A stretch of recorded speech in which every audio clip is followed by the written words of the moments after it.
Last time Digambar बाबान स्टेजी माचे वयल्यान म्हटलेलें की सारस आपण फर्स्ट टाइम साऊथ गोवा काढलो आणि सक्सेस करून दाखयलो म्हणून. साऊथ गोवा एक इकॉनॉमिक कॅपिटल म्हणटा आणि इकॉनॉमिक कॅपिटलान तसोच बिझनसूय आमकां दिलो. कंपॅरेटिवली पणजे ज्या मानान आमी बिझनस करताले, जो सेल टर्न ओवर करताले त्याच्याकून चड सेल साऊथ गोवान करून दाखयलो. पण ह्या वर्षीच्या नॉर्थ गोवा सारस फेरान सुद्धा इक्वली गुड परफॉर्म करून थंयचो सेल सुद्धा सरपास केलो आणि 120 पर्यंत 1,20 पर्यंत व्हरोन दवरलो.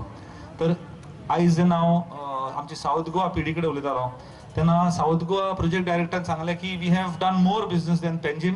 आणि congratulations to madam Meena Kultekar आणि सगळो स्टाफ. आयज त्यांचो भोवमान करपाची गरज असली